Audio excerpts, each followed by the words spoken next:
Yashodanandana Brajachandranjana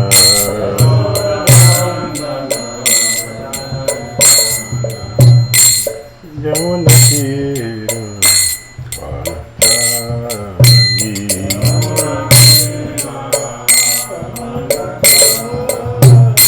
Yamunatira Vanachari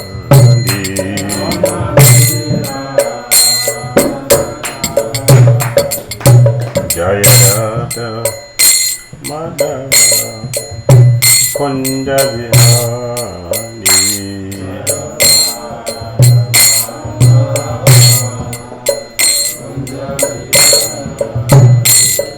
Jaya Radha Madhava Kunja Vihari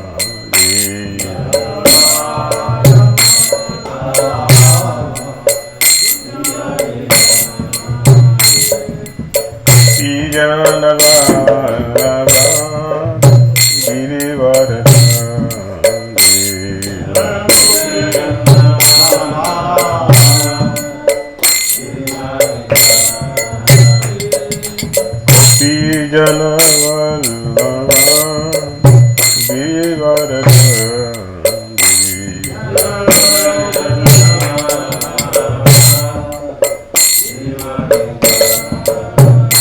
Yashodanandana Rajajanaranjana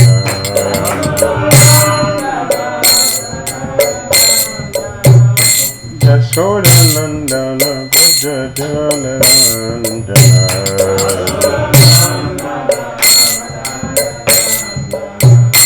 Yamunatira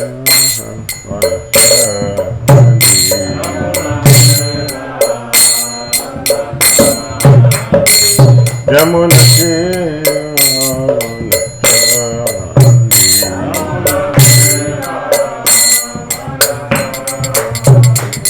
Hare Krishna, Hare Krishna, Krishna Krishna, Hare Hare, Hare Rama, Hare Rama, Rama Rama, Hare Hare. Hare Krishna, Krishna Krishna, Hare Rama, Hare Rama, Rama Rama, Hare Krishna, Hare Krishna, Krishna Krishna, Hare Hare, Hare Rama, Hare Rama, Rama Rama, Hare Hare. Hare Krishna, Hare Krishna, Krishna Krishna, Hare Rama,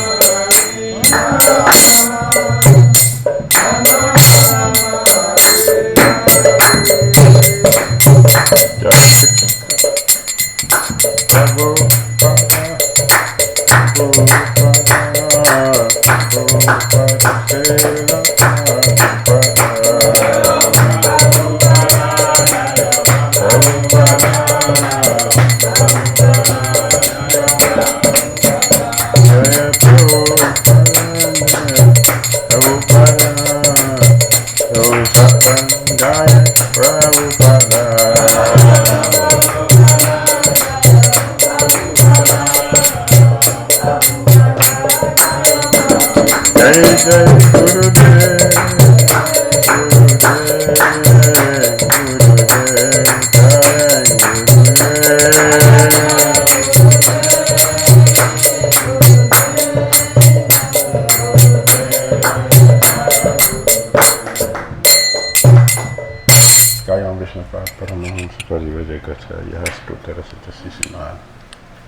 Divine Grace ISKCON founder Acharya Sri Bhakti Swami Srila Prabhupada ki Jayam Vishnupad Paramahamsa Pariva Jagacharya Askutara Sisimali Divine Grace Srila Bhakti Siddhanta Saraswati Thakur Prabhupada ki Ananta Gari Vaishnava ki Amacharya Srila Haridas Thakur ki Prem Guru Sri Krishna Chaitanya Prabhu Nityananda Sri Advaita Gadadara Sri Vasari Gaura Bhakta Shri Shri Radha Krishna Gopal Gopinath Shyam Radha Kunda Giri Garodhan ki jai Vrindavan Dham ki jai Mathura Dham ki jai Navadvip Mayapur Dham ki jai Jagannath Puri Dham ki jai Yamuna Mai ki jai Ganges Mai ki jai Tulsi Devi ki jai, Bhakti Devi ki jai, Samaveta Bhaktivinoda ki jai. All glorious assembled devotees, all glorious assembled devotees, all glorious assembled devotees, all glory to Shri Shri Guru Shri Gauranga. Vishnu Badi Tirtha Shantana Krishna Krishna Chandra Shri Gaura Karana Shakti Vata Tirtha Namaskar. Narayanam Namaskritya Aram Chaiva Naruttamam Devyam Saraswatim Vyasam Tato Jayam Mudirayat Nashta Prayesha Badreshu Nityam Bhagavata Sevayam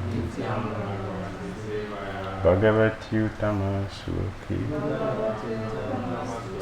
Bhaktiri Bhavati Naistiki Om Namo Bhagavate Vasudevaya Om Namo Bhagavate Vasudevaya Om Namo Bhagavate Vasudevaya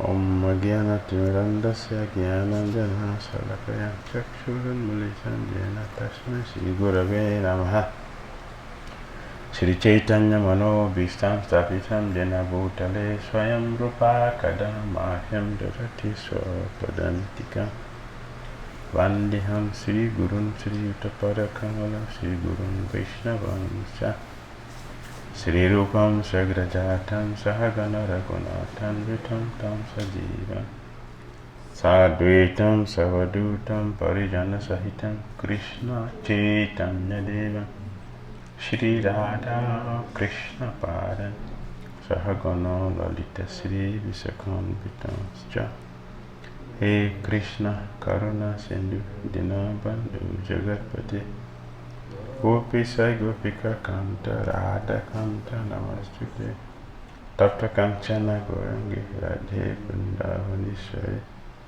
Visavanu Sute Devi Panchakalpa Taru Vyascha Kripasundhi Vyayavascha Vijana Bhavanyo Jai Shri Krishna Chaitanya Prabhu Nityananda Vita Gaya Krishna Hare Krishna Krishna Krishna Hare Hare Hare Rama Rama Rama Hare Grantara Srimad Bhagavatam ki jai.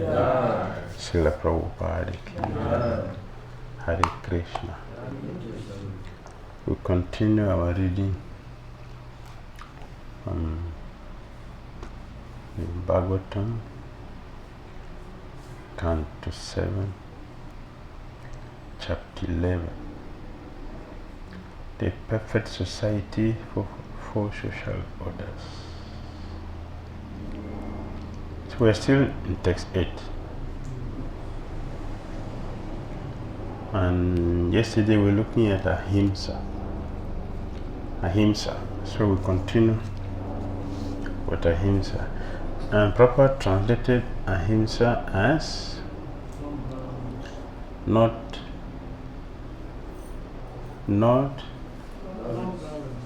subjecting any living entity to the threefold miseries. You should not subject any living entity to the threefold miseries. That is non-violence. And we said in chapter 18 Bhagavad Gita, text 8 to 12 also, the same non-violence is there. And Prabhupada said, if you don't preach Krishna consciousness, we are committing violence. And so that means that if one is not a devotee, we are violent. And that means a devotee, not just being in devotional environment or being in devotional attires and still acting contrarily. One is really a devotee. So this is what we were looking at yesterday. I will continue. Unlike grihastas, sannyasis have given up working to maintain a family, for they live for the greater family of humanity. Instead of having one wife with a few children, a sannyasi has the whole wife, the whole woman in the world, and all everybody. See how greedy sannyasis are. Not satisfied with one, so you need many. Yes, that is broad-mindedness. Miserly name is only one wife. Broad-minded means yes, all inclusive. All. So that's the nature of a sannyasi. He's broad-minded. He's a global father. Yes, he's looking for the welfare of all living entities, not only human beings, all living entities. However, if a sannyasi does not preach, or if he preaches solely to accumulate wealth and followers, he is as bad as, or even worse than, materialistic household. If a sannyasi does not preach pure Krishna consciousness, he is what? He's worse than a materialistic householder. Krishna identifies equanimity and non-violence to be the main religious duties of a sannyasis. Bhikshu dharma samo himsa.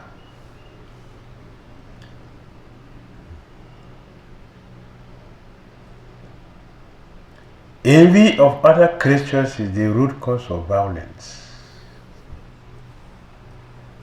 In the second canto, first chapter, first verse and second verse. The Prabhupada translated in Grihamedi. It means those who are jealous, envious of others. Grihamedi means you are envious of other people. So that means that even if you are a sannyasi and you are envious of other means, Grihamedi. What do you say? Grihamedi, not a sannyasi, not a householder. Grihasa is different. Grihasa means activities are centered on Krishna. Grihamedi means everything is outside Krishna. Why? Because of envy. So a sannyasi who is supposed to be a global father, if he is envious of other means, he is Grihamedi. And Grihamedi is violent. Why? Because we are not, don't forget the definition, subjecting any living entity to threefold misery. If you're not a devotee, we definitely will be subjecting other living entities to the threefold miseries. In the material world, what is the formula? My rising means falling. I'm using you to rise. That includes also some people who think they're giving charity. Violent. Why? I'm giving you charity so that I'm accumulating my piety to go to heaven for better sense gratification. That means what? They are using us to go to heaven in the name of charity. Charity is to help the less privileged in material or spiritual, especially spiritual.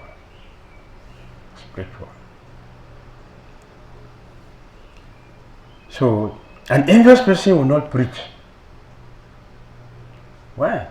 So that you go to hell. You continue to do your sinful activities and go to hell. A magnanimous person's heart always bleeds out of compassion. So he preaches to help people go back to Godhead. The Sanskrit word matsarya denotes envy or jealousy and has a broader connotation than its English equivalent. It refers not only to lusting after another's qualities or possession, but also to disrespecting another's right for the sake of one's own pleasure. Understand?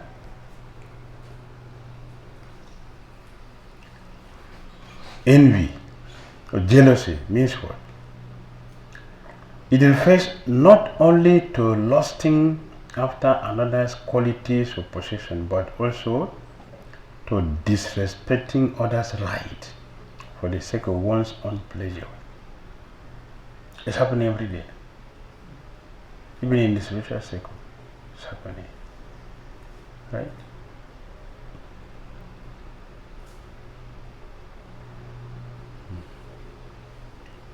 Therefore, while people spend vast fortunes on pets, they thoughtlessly slaughter other animals to satisfy their perverted taste. Why people keep dogs?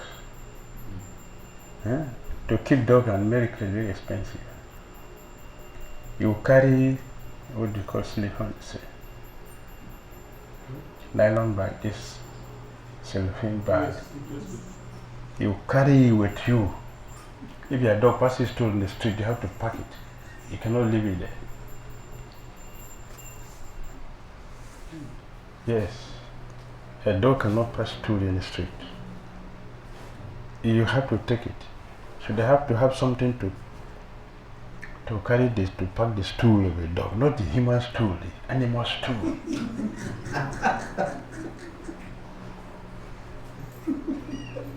And why people are keeping dogs? Because they are frustrated with human beings. Yes. We are frustrated. Animal will not steal the things, right? Animal will not backbite you. The human being will do that. We are frustrated with human beings. Let's deal with dogs. As a result of that, there's so many. If you go to a supermarket, you see a lot of food for animals more than for the human beings. Violence. That's violence. We're depriving human's right. That's violence. We're keeping animals, we're keeping cats, but at the same time we're spending billions to make ammunition not to kill cats and animals, but to keep human beings.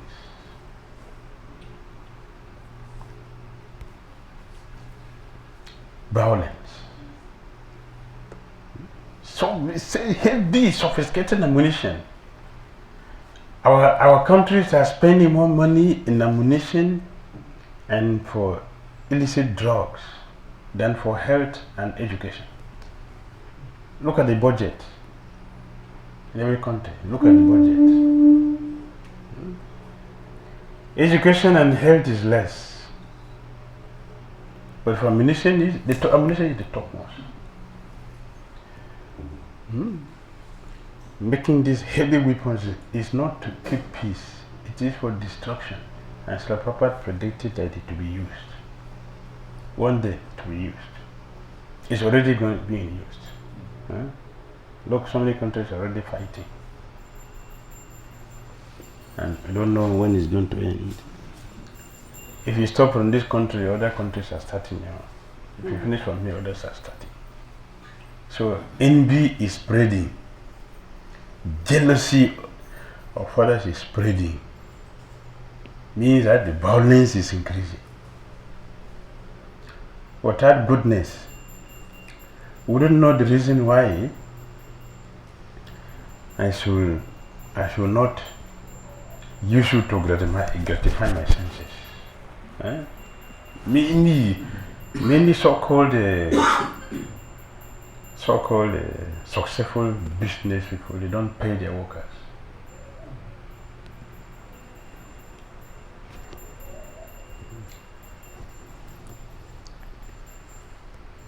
Violence, that is violence.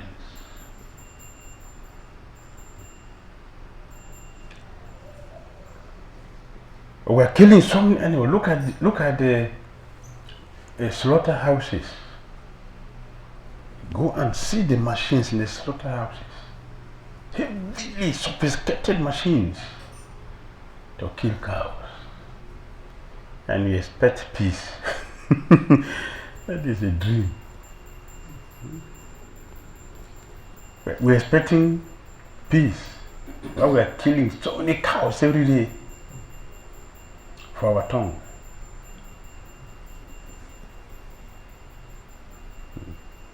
Don't you see the number of hospitals increasing every day? Hospitals increasing. Doctors are increasing also. There are so many medical graduates, many. The disease is reducing. The hospitals are increasing, the disease are increasing. Doctors are increasing. The disease are also increasing. If 50 years ago you tell someone by typhoid fever, will you know what the typhoid fever? 50 years ago. So what are you talking? Right? If you tell someone that it's HIV/AIDS problem, it's a threat. You see, what are you talking? But now that is the news every day. We're interfering with people's life.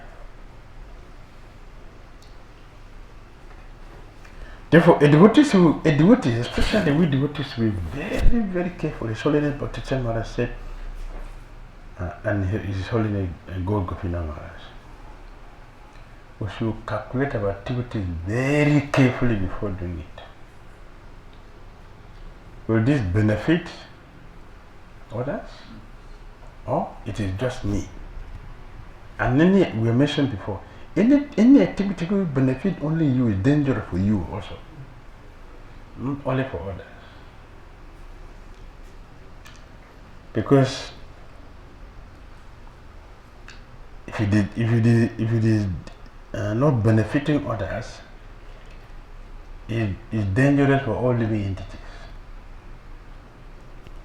So a fortunate devotee must carefully look at his or her activities before doing it, before saying something. So be careful. Even our words, violence. His Holiness Bhakti Maharaj said, harsh words are like stone. Harsh words is what? Stone. Who feels happy when you stone? Being stoned. Who feels happy being stoned? In 11th canto Bhagavatam, Krishna himself said, I do not see a sage. I have never seen a sage. He's not talking about ordinary people. Krishna, he said what? I have not seen a sage that is not feeling the pain of a sharp word. The pain of a sharp word. He said a sage. I have not seen who does not feel it. And violence. To use harsh words for violence. The devotees will select word. And Krishna described it as Uttama Sloka. No violence. Uttama Sloka means no violence. The word that carefully selected, which is beneficial for everyone. That is the word the devotees should use. That's the way the devotees should live his or her life. If we want to be successful in Krishna consciousness, our activities have to be carefully examined. Doing something without considering the anxiety we are giving to other person. You can name varieties of that. You can name it. Anything we do without considering the other person's feeling is dangerous, it is violence. Either taking your thing without informing you. Right? You get anxiety. Is that true? I have to remove your bathing soap and you want to go for bathroom. The bathing soap is not there. And where is my bathing soap? You don't in anxiety? That's violence. That is violence. Or telling me, Prabhu, can you borrow me this book? I will return it tomorrow. You don't return it back. Is it not violence? You want to feel pain. You are praised, you want to refer to that book, something, and the book is not there. How will you feel? One check out Prabhu for you for not bringing the book to me. As you promised. You promised that you're going to return it. You didn't return it. That's violence. That's violence. And many other things that you can expand it. Anything we do without considering how that person feels. Violence. Not even coming to tell, oh Prabhu, I'm very sorry.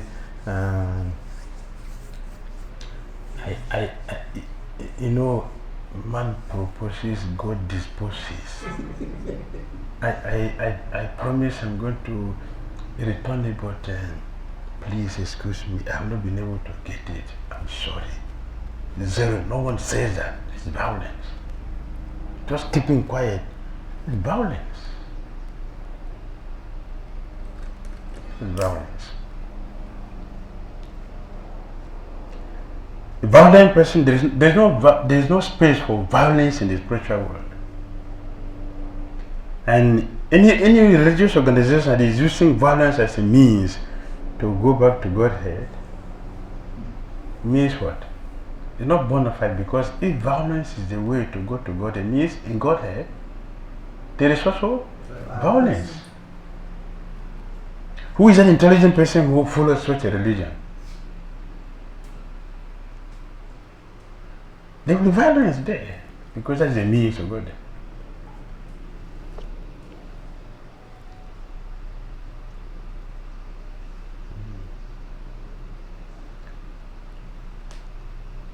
Yes. Similarly, while devotees preach about the need for cow protection, they are unmindful of the violence against cows that is involved in their store-bought milk. You understand that? If you are buying milk from the cow that's being tortured, it's like we are encouraging violence, isn't it?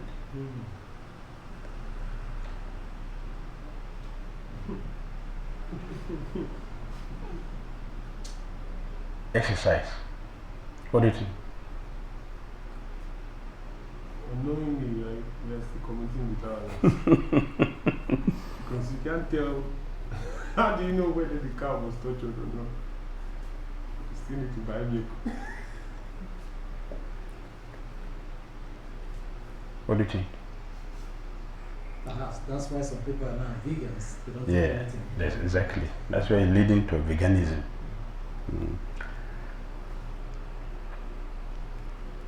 I want you to think, because I also have a different thing to contribute to it. What about, yes, we shouldn't encourage that. Look at it the other way. Now you don't have a facility for cows, you have your own milk. So will you deny Krishna milk product? We have right to do that. Since we're not yet able to come to that level of having our own cows to maintain it and offer Krishna milk product. And okay, veganism. So you don't offer milk to Krishna. Does Krishna has to suffer for our simple activities also? Eh? No. Also, another way, don't you also think that by offering this milk to Krishna, those cows will get liberated? Yes. Because Krishna has taken their cows, the milk? Eh? Is it not? So, although we are not encouraging that, but at the same time, we cannot deny Krishna his right. Neither can we also look in a very myopic way, not looking at it in a broader way to understand that this milk will become liberated if their milk, this cow will become liberated if their milk are offered to Krishna. They get liberated. And we also taking the remnant also, you get happy, satisfied to continue with your japa. You know? You can have a peaceful japa after a very nice Sundays. Isn't it? How was that gulab jam tasted that day? Nice. Very nice. So you want to deny Krishna that? Not Huh? possible. No. You understand? That's a different way to look at it. Yeah. But Maharaj, you read something which is contrary to all this our thinking. I didn't quite get that correctly, but I think it's... That's what I was explaining. Yeah. While devotees preach about the need for cow protection, they are unmindful of the violence against cows that is involved in their store-bought milk. That's why I was explaining this. It means that we should not buy the milk from the store because it's from the violent. The cows are being mistreated. Before they get the milk to sell for us in the store, they have mistreated the cow a lot. So we shouldn't encourage buying the milk. That's what it means. But that's why we're expanding that. The other way is that we should try to establish our own, and also if we use that cows, the milk also, the Krishna will liberate those cows. So we are doing them good. So veganism is not perfect. It's not perfect. Alright? While pure devotion inspires non-violence, devotion in a mood of ignorance is itself contaminated by violence and envy. So we should rise. We should not remain neophyte devotees. This is dangerous.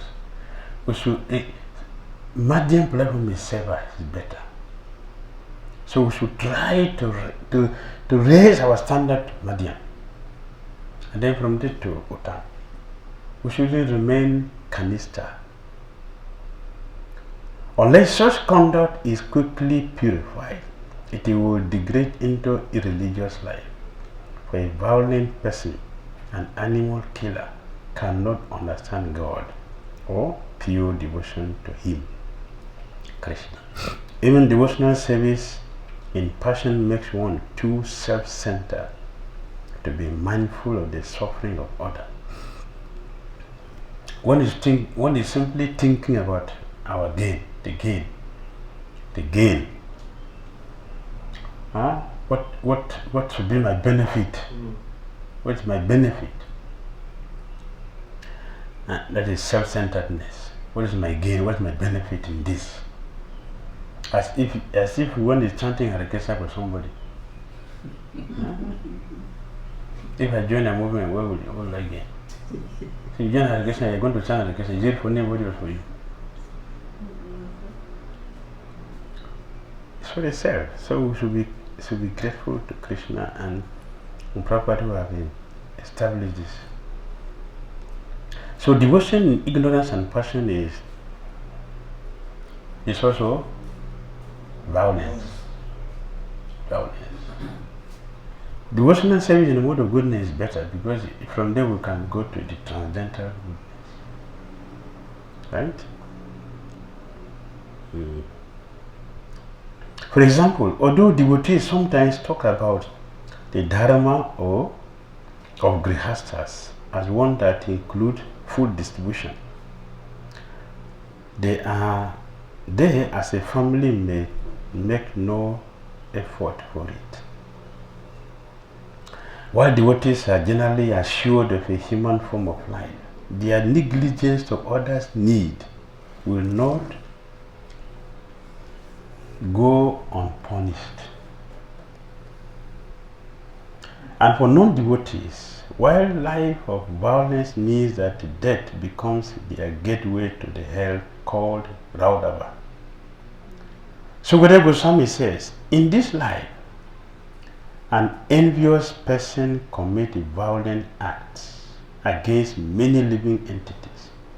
Therefore, after his death, when he is taken to hell by Yamaraj, those living entities who were hurt by him appear as animals called rurus to inflict very severe pain upon him. This is the fifth canto. The fifth canto of Bhagavatam. Rurus. Not generally seen in this world, the ruru is more envious than a snake. Okay, how to be non-violent? How to be non-violent?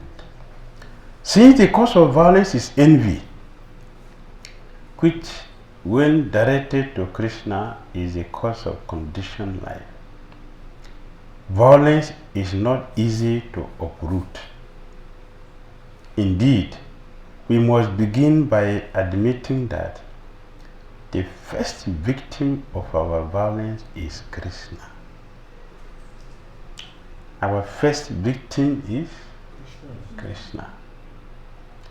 Conducting our lives in a way that recognizes that Krishna is the proprietor and that everything we have is for his service is a start. So begin understanding that Krishna is the supreme proprietor and enjoyer of everything. Our duty is to serve him without expectation.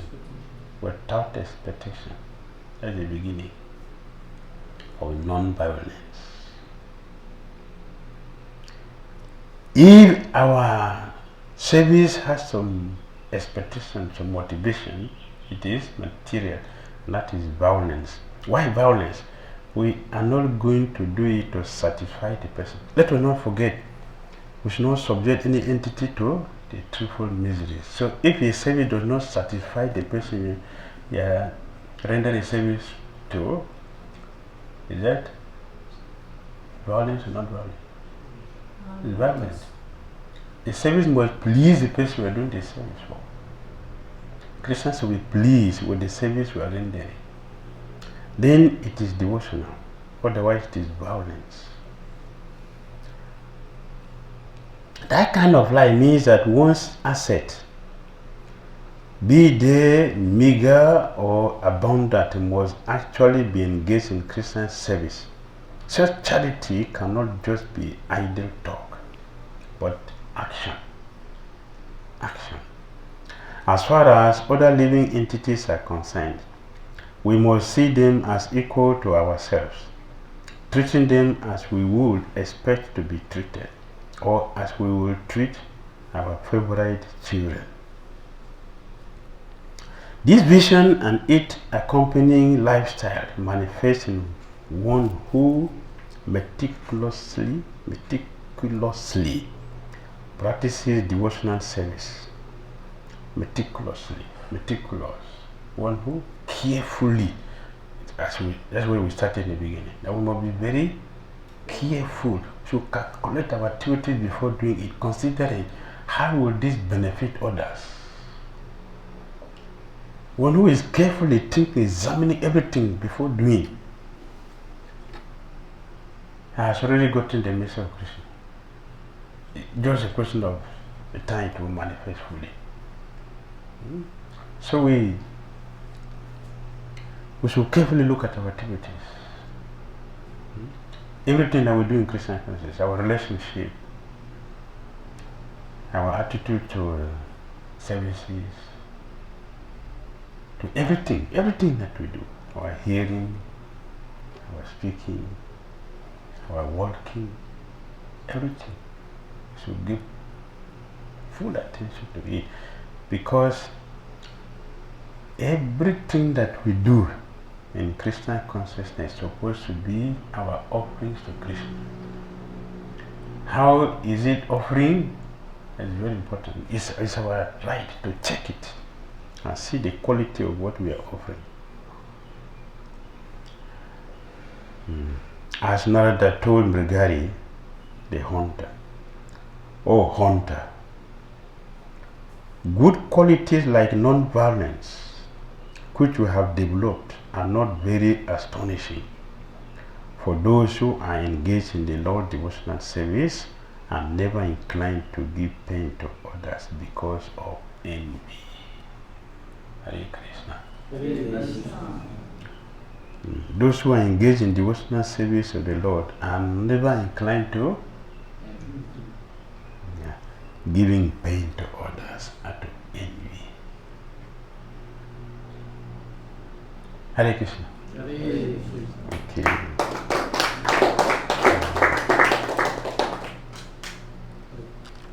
Any comment or question? Yes, Krishna. Please explain more on your resources. What is the solution for hard hearts? As it leads to violence every moment, causing offenses that offenses what to do? How can we feel the pains of others and develop compassion? How can we feel the pain of others? How can we soften the heart? His Holiness Bhakti Maharaj recommend we should go and visit hospital.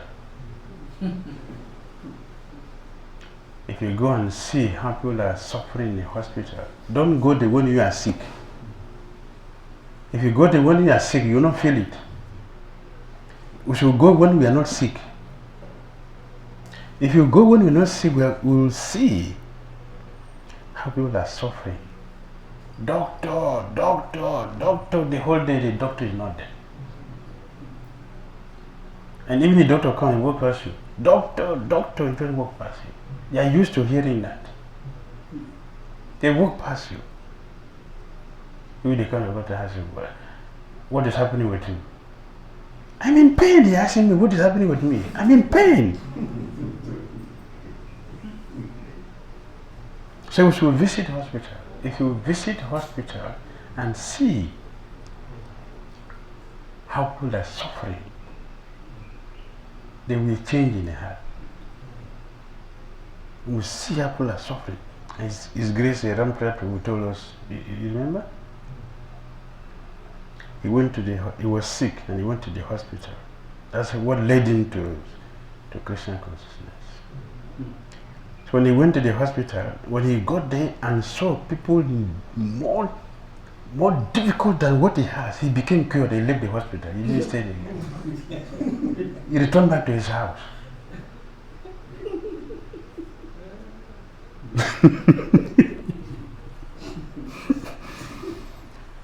You are waiting someone hand is cut off and doctor is dealing with that, and you have a simple headache and sitting there waiting for a doctor to come and help you. You understand?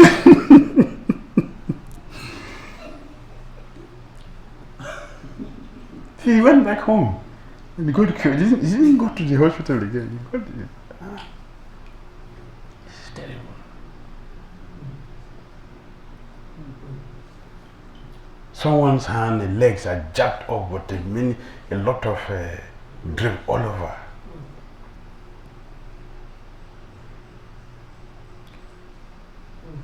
They had to be solved. When you see that. We are sitting here because we are not going there, we are not seeing what is happening. So, how are we going to develop the compassion? Just here, compassion. Is that how you're going to have to do something practical? In their compassion, the heart will sort. See that? And the second place we should visit, we should go to burial ground also. When you pass it through burial ground, you will have some feeling, some thought, something will come to your mind. One day I'm going to add to the number here. See that? Yes, sir. In Ghana, if you are good to Cape Town from Accra, 30 people die on this spot. 50 people die on this spot. 100 people die on this spot. It means what?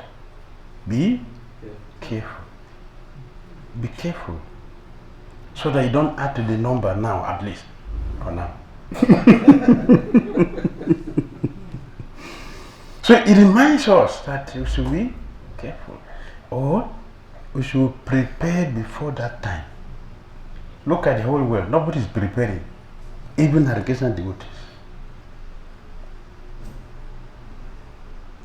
How prepared are we? I'm asking, I don't know. Yes, how prepared? We are living our days exactly like we are the Supreme Lord. Nothing is happening. I'm the Supreme. Most of us are thinking like that. No preparation. A person who is thinking like this will be very, very careful how we deal with other people. Disturbing Krishna consciousness. What can be more violent than that? Disturbing Krishna consciousness. Disturbing devotees who want to spread Krishna consciousness. So Krishna mentioned in the 9th canto, chapter 4.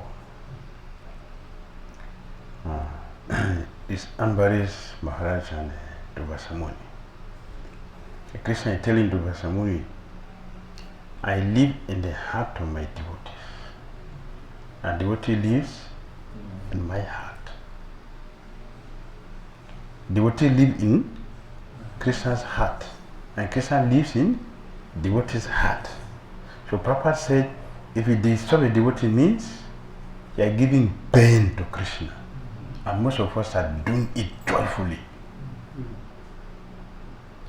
Giving pain to devotees whose heart Krishna is living in. And who is living in Krishna's heart. We are happily giving that devotee pain, or those devotees pain.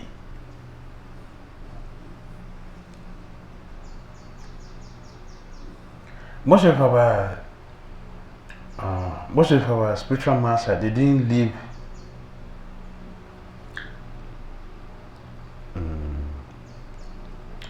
with satisfaction. Not because of their failure in Krishna consciousness, but because of the mistreatment.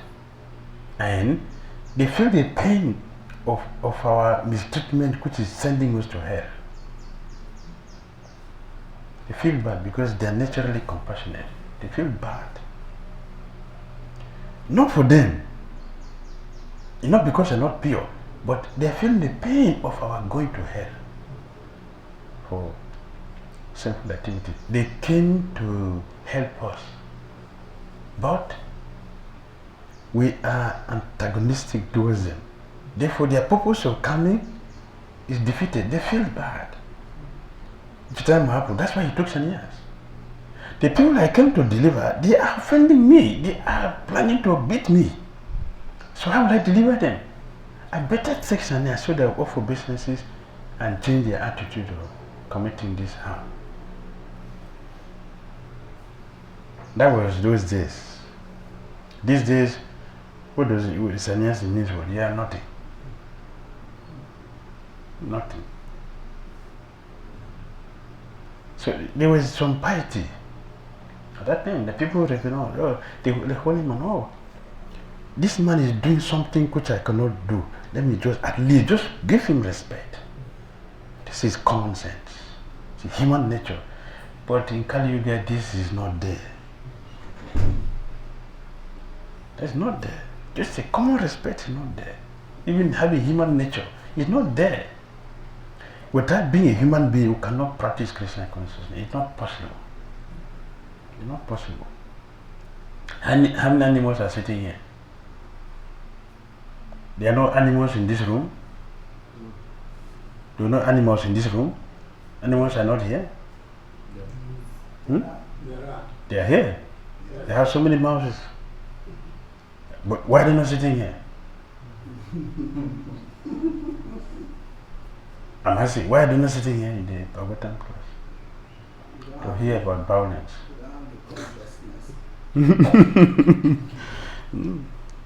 They would destroy all their things. Wonderful, the nectarian books, they would rather go and eat everything. Is it not violence? Huh? Violence. But why are they not sitting here to hear the danger of being violent? They don't have the fortune yet. They have a human nature yet.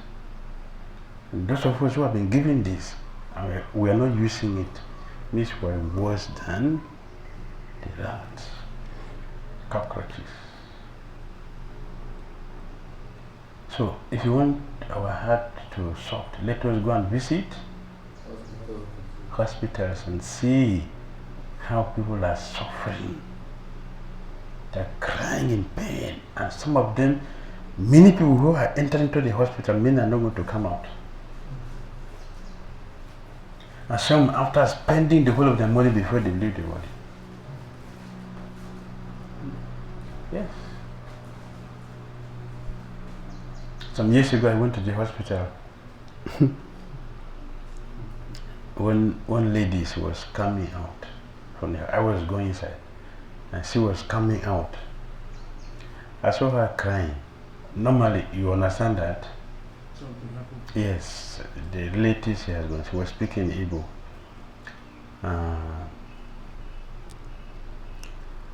The one that has died is not yet buried, and another one has entered, has joined.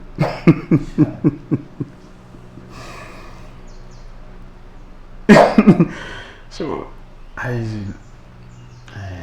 just walk past peacefully. I just walk past gently to go and see if my own is already like that or is still alive. Let's go to the hospital. Immediately seeing how I could feel. Imagine the anxiety she's having. One person is dead. We have not buried this. We are looking for the way to bury this person. Another one has added again. What to do? That's why she's crying. So let's go and visit the hospital. Our heart will soft. Then we'll be able to, then we can appreciate the scripture also. Yes? I was just thinking that one in that condition can easily understand the higher thing about God. You know, you're in pain and then it's like all the natural things and no longer relevant. Immediately we have all this health and we feel we're in a very comfortable condition. Forget. Yes. That is a conditioned nature. Our conditioned nature. At that time, she's sober. When he's sober, we feel it, we cry, we feel bad about it. After burial, what happened? We forget that we may be the next one. We forget it. Therefore, we should constantly hear these things. Yes. Yes. Let us constantly hear this. It is not a mistake that Prabhupada has established this system of constant hearing, constant chanting, and then constant remembrance. Hare Krishna. Hare. Last question. Hare Krishna, Guru. Hare Krishna. And I have this story of a king regarding that offered cows to a set of brahmanas. So one of the cows strayed back to his place. Who? The king that offered the cows to Yes. the brahmanas. Yes. So Niriga. one- Niriga. Yeah, so one of the cows strayed back, and unknowingly that he had already offered the cow, he offered it to another brahmana. So when they came back, they started quarreling about it. So he came and they said, okay, he didn't offer it because he didn't know actually. So they were arguing that the other one that was the first recipient insisted that he must have his cow back. The other one also was dragging it. So the king wanted to pacify them by saying, okay, I'll give you guys, 100 cows in place of that instead of you struggling. But I did it unknowingly. Please kindly excuse me. But they insisted that that particular one is the one they will hold. Yes. So later on, it costs. They were arguing, and somehow or the other, he was caused to become lizard, and he fell because of that. So why I'm asking this question is it like the Brahmana supposed to show compassion, understanding, and they got very angry, even though 100 cows were being promised them each. But they insisted at that particular one. And they caused the man, the king, who innocently was trying to make them feel happy and comfortable. So Maharaj, why were they so passionate? Were they like, one expects them to show compassion and understanding. What about ourselves? So, What about ourselves? How compassionate are we? Even though every day we are hearing also, we talking very far. But what about ourselves? How compassionate are we? What are we hearing? What are we doing with what we are hearing every day? About ourselves. We should use the scriptures to look at ourselves. It's a mirror. This is how we do the scriptures. It's a mirror for ourselves. We should not use a mirror to see someone else. We should use a mirror to see at ourselves. Then that will fulfill the purpose of the scriptures. That is an immediate one. The lesson in that pastime is, yes, they refuse 100. No, I don't want. No, I don't want this one. Krishna is using that to teach us the danger of stealing from Brahmana. Understand? The danger of stealing from the Brahmana. That's what Krishna is trying to teach us in that pastime. It's very, very dangerous to steal from the Brahmana. They are Brahmanas, they will forget. But the lesson there is to help us understand it's very dangerous to steal from the Brahmana. There is the consequences that it can be lizard. That is the lesson. That is the purport for that pastime. Right? So we'll be careful with stealing Brahmana. And that was Brahmana. What about Vaishnava? What about Vaishnava? To be worse. And we do that every day. If you go to Hare Krishna devotees, temples, plates, temples, cows, temples, spoons, temples, they are all in their house. Who took them there? Krishna? Huh? You go to devotees house, you see the temples, a plate and food and all that in the house. How did they get there? They will get, you get them? Eh? No, they get there. Stealing from Krishna. That is dangerous. Extremely dangerous. So Krishna used this person to teach us that lesson. So we should learn that we shouldn't steal at all. And even nature, by nature, it shouldn't be from Brahmana or the Vaishnavas. That's a lesson.